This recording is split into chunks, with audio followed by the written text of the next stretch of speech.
Where does this Auburn basketball team rank historically already? And ADay costs money? All that and more on today's Locked On Auburn. You are Locked On Auburn, your daily podcast on the Auburn Tigers. Part of the Locked On Podcast Network, your team every day. Yes, welcome on into Locked On Auburn, your daily Auburn Tigers podcast. I'm your host, Zac Blackerby, and thank you so much for making Locked On Auburn your first listen every single day. Joining us via the phone as he is making the journey back from Starkville, Justin Ferguson of the Auburn Observer. And Justin, you among a lot of media, then of course a ton of Auburn fans that made the trek over there, got to see the Tigers kind of make some history Wednesday night. Yeah, no, it was a lot of fun. Pretty big Auburn crowd. I want to say it was probably kind of close to 50-50 in terms of noise. The upper sections, the upper levels of the hump was pretty much all Auburn fans, or at least 75-80% Auburn fans. Yeah. And they made their presence felt. I know it came through on TV. It was a great atmosphere. State fans got going, especially in that second half. And yeah, Auburn getting a win to clinch only their fourth regular season championship all time in the SEC. They've played 89 years of basketball, and only 4 have ever gotten to this point in the SEC for Auburn. So I mean, you're already talking about a very rare team in Auburn basketball history to get to this point, and in a year where I think the league might not be as deep as it's ever been, but I think the top is as competitive probably as it's ever been. Right. Yeah. I don't think there's any question about it. I mean, those top 4 teams right now between Auburn, Kentucky, Tennessee, and Arkansas, if you even want to put Alabama in there, if I saw any of them in the Elite Eight, I would not be surprised whatsoever. Oh, yeah. I mean, I think all 4 of those teams have like the game basically to make it to the Final Four. I mean, it's a crapshoot, and you got to get hot at the right time. But I think all 4 of those teams could beat anybody on any given day. And then, yeah, Alabama and LSU in that like second tier. We know Alabama's capable of beating anybody. They're also capable of pretty much losing to anybody. Sure. At LSU, I think the way they play defense is just going to be a nightmare for whoever they come across. So that's going to make the SEC tournament next week a whole lot of fun. But yeah, the SEC I think is going to be well represented in the NCAA tournament, and I think they've got a real shot at getting several teams real deep in it. And we'll jump into, your thoughts and our thoughts on Auburn going into the SEC tournament in a second. But you talked about it earlier this week with your newsletter for the Auburn Observer. Go subscribe if you are not, folks. It's worth it. But you talked about Auburn having the chance to make history this week. And you listed a few of the stats you've already listed so far on today's show. But without them competing in the SEC tournament and without them competing in the NCAA tournament, where does this team, in your mind, rank historically? I mean, it's got to be up there just because, like you said, they've been playing basketball for 80 years and they only have a handful of titles. Yeah, I think you can make the comparison that the only team that's definitively ahead of Auburn right now from where they are this season is the 98-99 team. And that's because that 99 team went 16-2 in SEC play, or 16-2 in SEC, or 14-2 in SEC play, I should say. Dominant. They had a lot of big lopsided wins. The league wasn't as good as it is right now, but the margin of victory was a lot higher for that team. Just right. A real dominant unit. You've got, you had 2 guys that were like All-American type of players that year. Just a really strong line, and that group went down in history. They won the regular season title, got a number 1 seed. And that's what this team's going up against. Now, everyone's going to point to the Final Four team. And yes, the Final Four team got hot at the right time. And sure. They will go down in history. And you can make that argument. 100% you could buy in. We'll see what this looks like by the end. But this regular season for Auburn, are already at 26-4. You're talking about a rare team for Auburn. I think only one other team ever really measures up to that. And we'll see what they do in the postseason. But, this is easily a top 3 team all time for Auburn basketball. Yeah. I think if they finish the postseason well, it could be a top 2, and of course, if they run the table, it could be the best they've ever had. Reasonable expectations for Auburn folks going into the SEC tournament. What do you think those would be, Justin? Because you look at it, and you mentioned the Final Four team peaking at the right time. It does not appear that this team is peaking currently at the right time. No, they're not, and this is a team that I think even when they won all these games in a row, they weren't necessarily in a spot where you felt like, okay, they're playing complete basketball and they're being utterly dominant. Like, I don't think they've hit top year yet. Now, question is, will they do that? Will they be able to put together a complete game? That remains to be seen. I mean, this is a team that, hey, you got to keep in mind, the team was picked to finish 5th in the SEC. Team pretty much a brand new starting lineup, brand new roster for the most part. So they don't have that kind of, they don't have that same kind of veteran, I won't even say leadership, but just kind of that ability to kind of turn it up or, play their best ball at the end of the year. There's just this group still, compared to a lot of teams, just hasn't played so much together, but they're so talented and they're so deep that they've been able to overcome that. So you look at the SEC tournament, you lock down a number 1 seed, or you lock down a high seed. You're pretty much guaranteed that at this point. But sure, that first matchup, it'll be interesting to see. I think Auburn, the teams they would face in the quarterfinals, like LSU's lurking there. That would be an interesting matchup because it's been so long since you played them. They've got such a great defense, and Auburn has had some issues against really good defensive teams. But I think the rest of that crew are teams that Auburn's fully capable of beating on a neutral floor. And then it just gets to the semis. And in the semis, you're going to get to a point where if everything kind of runs chalk, you have to play either Kentucky or Arkansas or Tennessee again. On a neutral floor, you feel like you'll have a good chance, a better chance to beat an Arkansas or to beat a Tennessee, even though those teams are hot. Kentucky, of course, not going to be the same game that you had earlier in the year with them. So, sure. You win that, you make it to the SEC tournament championship game if you're Auburn. It's a phenomenal run, and could probably pretty much lock up a 1 seed, I would think. But even if you lost in the semis, it's not like all hope is lost, because if you lose in the semis, that's a quality team. Like we just said earlier, that's a quality team that you would have lost to that you might not come across until the Sweet 16 at the earliest, or the Elite 8 even. That's just how good the top part of that league is. So yeah, I think expectations for Auburn, you don't want to go 1 and out. But going 1-1 in Tampa wouldn't be the end of the world. But I think this team's fully capable of making it the title game and winning it all if they could, because we know that they can hang with any team in the SEC. They're the champions for a reason. Do you think Auburn is going to be in a situation to be a 1 seed in the NCAA tournament, or do you think they're pretty much in that situation where they're the top 2 seed? Yeah, it's interesting. Kansas. So one of the biggest favors anybody gave Auburn this year is TCU beating Kansas by 10 earlier this week. They got to play again on Thursday. I think they're about when we're recording this. I don't think they've played yet. Then they got to play Texas again on Saturday. They have some COVID makeup games in the Big 12 that they had to get done with. Kansas is your big competition right now for that last number 1 seed. I think Gonzaga and Baylor and Arizona are pretty much locked. It would take kind of some really bad losses here down the stretch for them to shake off of that. So at 4th number 1 seed, I think the top team in the SEC, whether it's Auburn or Kentucky, one of those 2 teams has a really good bid to do it. I think Auburn and Kansas head to head. Auburn has got a comparable resume, and Kansas has more losses, and so I think that's good competition. We'll see if Duke gets hot in Greensboro or wherever they're playing the ACC tournament this year and runs the table. Maybe they get in, and that's why I think Purdue's probably a little too far off.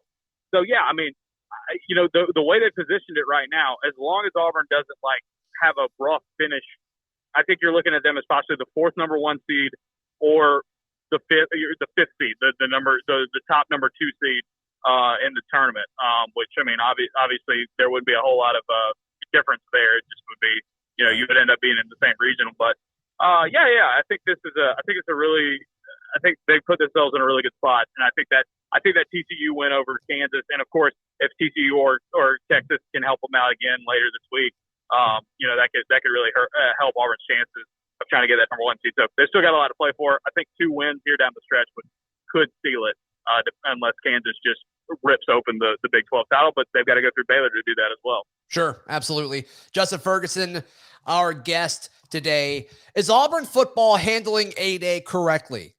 We'll more on that in just a moment. But today's show is brought to you by Run Your Pool. RunYourPool.com is the place to go to set up your bracket pool, whether it's for your family, your friend group, your work situation, whatever it may be. They give you so many more customizable options, from scoring to which games you're picking for any pool. Obviously, with the bracket, you kind of know what you're picking, but they even offer a bracket if you want to do it again when the Sweet 16 rolls around. They have a ton of different features, and it's worth checking out at runyourpool.com. And clearly, we trust runyourpool.com because that's where we are running all of our pools for our bracket challenge here throughout the Locked On Podcast Network. And we encourage you to go over to runyourpool.com/lockedon, LOCKEDON, and you can sign up and join our pool.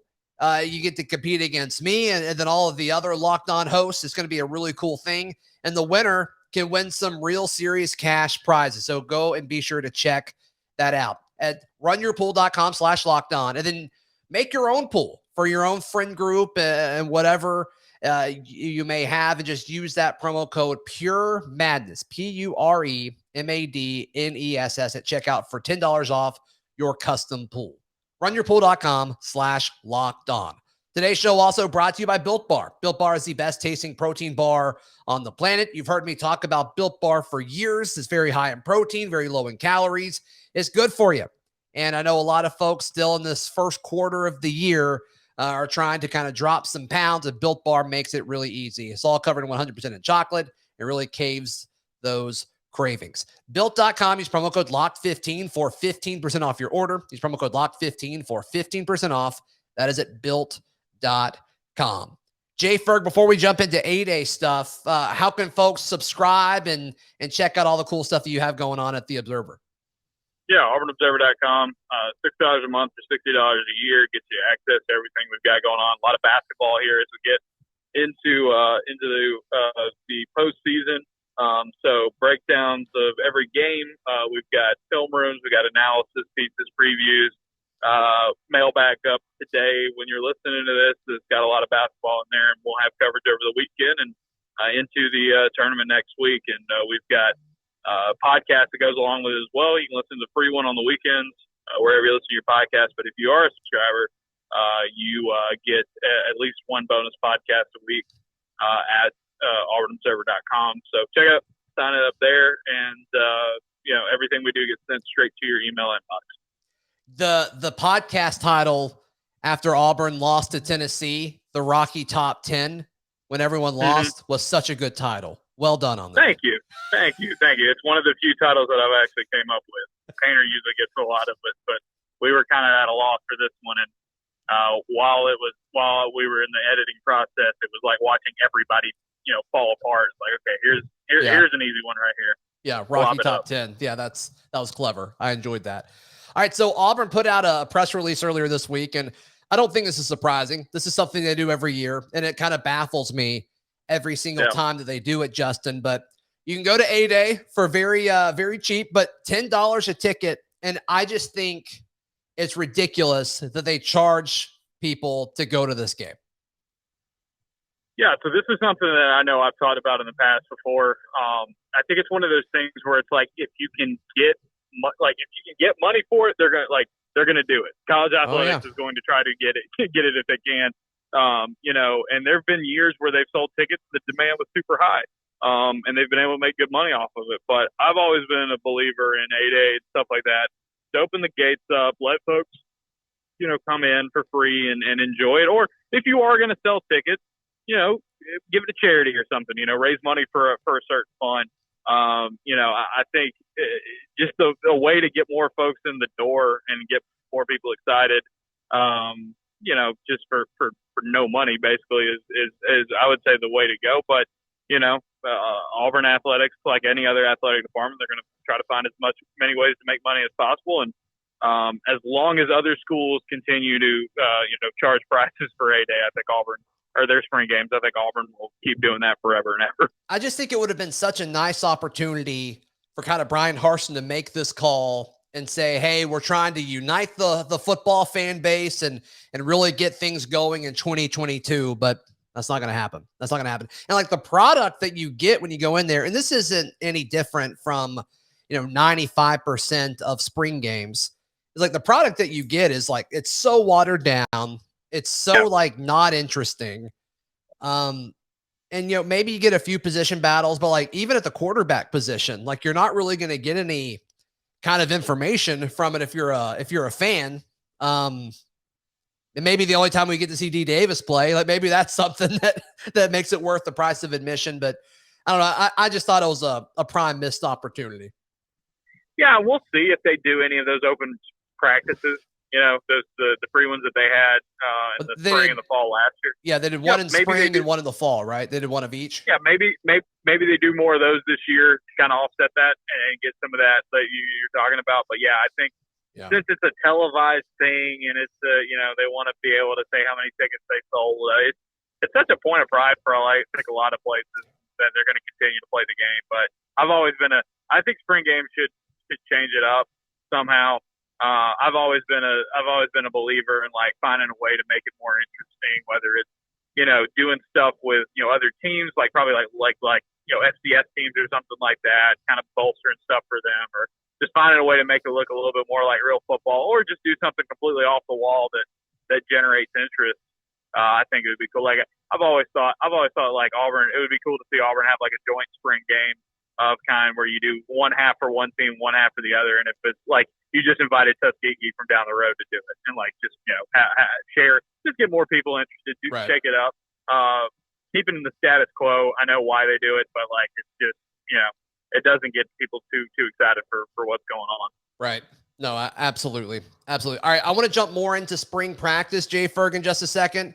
And I'm going to ask you, who do you think is the most interesting player to watch or follow this spring? We shared ours yesterday. I'd love to hear your thoughts. Today's show brought to you by BetOnline. BetOnline is the best place on the interwebs to take part in all of your gambling needs. With March Madness right around the corner, obviously, this is the best time of year, in my opinion, to get in on the action. And BetOnline is the best place to do it. But if basketball, for some reason, is not your thing and you're listening to this show, they obviously have other things going on, ranging from UFC. They even have like reality show lines and stuff. So be sure to check all that out at betonline.net, where the game starts.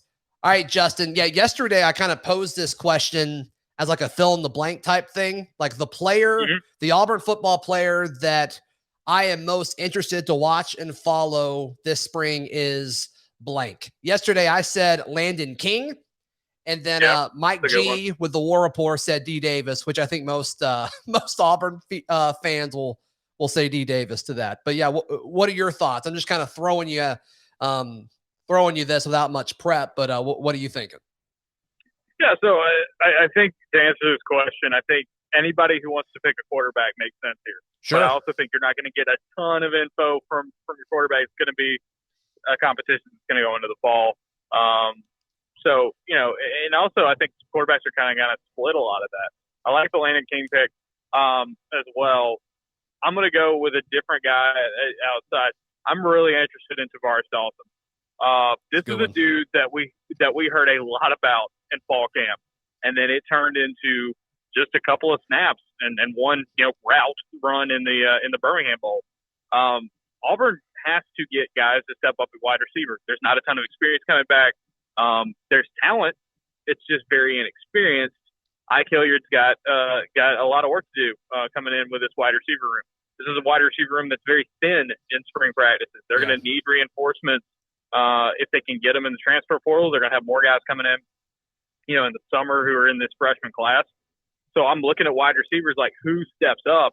And there are a number of guys that make sense. I think any of the returning guys would be sent, but it's just Dawson seems to be a guy that you hear a lot about, impressing in practices and in workouts and stuff like that, but we just didn't see him last year. And so I'm very curious to see what he does in spring ball. If he's a guy that can turn into somebody that people can get excited about. I think Auburn needs, like I said, more reinforcements in the portal. Right. They need a lot of development. They need more than one guy. But Dawson's my guy that I'm just kind of circling right now on the offensive side and saying, okay, if he can pop like people think he can pop, you might feel better about this passing game. As many pieces you have to from it in 2022. Assuming all these reports about Javarius Johnson coming back are true, can he and Dawson be on the field at the same time? Yeah, I mean, I think that's possible. I think right. I think Johnson's one of those guys who, you could put him at, his slot makes a ton of sense for him. I think Dawson's got straight line speed, and it's a little bit more of the size that if you want to kind of put him on the outside as like a flanker, he can kind of do that. I think he's a versatile player. I think he's just a really good football player. And you just find ways to get dudes like that on the field. Can he take like a Kobe Hudson type of role? Potentially. I think it would make a lot of sense. But yeah, a little bit on the smaller end. So that is definitely something that you would have to look at for. But looking in the past, like when Harsin was at Boise State and some of the other stops in the past, they've used kind of smaller guys on the outside before. They're not just flat machines down the middle of the field. So I think that would be good, and like that would be obviously be huge for Auburn. If they keep both of those guys kind of clicking at the same time. Yeah, right. I mean, the slot position isn't the issue, right? I mean, those two guys, and then Landon King, possibly he can do something there, and we saw him in that role a little bit last year, very small sample size, but even like John Samuel Shanker, he slotted out a few times, and so you're good there. Your outside receivers, I assume Shed Jackson will be one, but like I have no idea who the other guy's going to be. Right. Yeah. I mean, you've got all these dudes that are coming back that didn't have a whole lot of playing time last year. Can somebody step up? Can somebody emerge and try to take more of those snaps in 2022? I think it's kind of the big question. That's also why you saw Auburn go after those wide receivers in the transfer portal during the first wave. They need more guys, and I think bigger dudes and kind of more possession types would make a lot of sense. So it'll be interesting to see if any of those can kind of emerge as intriguing options here heading into the summer. Right. Absolutely. All right. So what did you think of Starkville? I hate that place. Do you enjoy Starkville more than I do? I mean, it'd be hard for you to dislike it more than I do. So I've always had a soft spot for Starkville because I think the food in Starkville, the restaurants, are pretty strong. What'd you eat? That's kind of so that's the problem. I didn't the way we came in and the timing that we got in there, and it being a late game and we were staying outside of town. Didn't get to hit the spots this time around, which was kind of a bummer. But if you're ever in Starkville, Auburn plays there, in 2022. I think Restaurant Tyler in downtown Starkville, I think it might be my favorite restaurant in the SEC. Really? It is really, really good. Got a really cool kind of eclectic menu. But like top tier stuff there. There's just really good spots to eat at. What do you get at Restaurant Tyler? They do steak. They do like a really good like a tomahawk pork chop. That's one of my favorites. They do. Yeah, it's just really good stuff all the way around. I've had some like Cajun pasta there before that was really excellent. It's didn't get to experience that, but like I'm one of those people that when I go on these road trips, I'm there to work and eat in that order, and like I don't really do anything else. So sure. Starkville will always have a little bit higher place in my head than maybe the average fan. Because like when you go on a road trip to these games, if you're a fan, you're trying to find fun stuff to do because on Friday nights or maybe the next day, and like Starkville's not going to give you a ton for that. But I do think the restaurants are pretty strong. I just was upset I didn't get to hit any of them this time around, but that's the beast of covering an 8:00 midweek game. Yeah, that goes to overtime. Yeah, that goes to overtime. I mean, I got done. We did a podcast. I started recording a podcast with Painter after midnight on Wednesday, and then I got done writing and editing everything. I think I finally closed my laptop at 3:15 on Thursday morning. So, not crazy. A whole lot of time to hang out on this trip, but it was fun anyway. It was a really entertaining game and fun atmosphere to be a part of. If you're an Auburn fan living in the Eastern time zone watching these games, like, oh God, I hate it for you. Like that stinks. That is a total bummer. We've got to fix that somehow. Yeah, I've never been a fan of the Eastern time zone anyway. I feel for anybody who has to deal with that. Yeah. But college basketball, especially SEC basketball, it does not make it easy on you.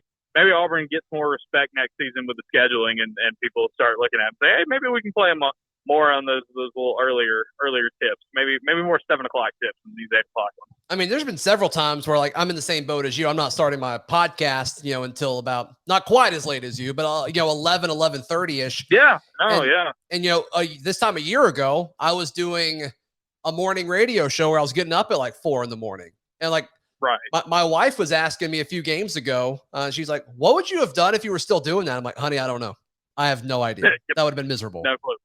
And it's like Painter has a day job, and I'm keeping him up all hours of the night. So I mean, the man does not get enough credit for what he does on our podcast and with our newsletter. So yeah, he's the MVP. Absolutely. No, you guys do a great job. Tell folks one more time where they can check out everything you guys do and how they can sign up. AuburnObserver.com, $6 a month, $60 a year. Sign up. We're going to have a lot of stuff during the SEC tournament and the NCAA tournament. And, then spring football, when all is said and done with basketball, you'll get all that at the Observer. Sign up there. Yep, it's worth it, folks. All right, we will be back on Monday to recap everything that happens with Auburn sports this weekend. Right here on Locked On Auburn.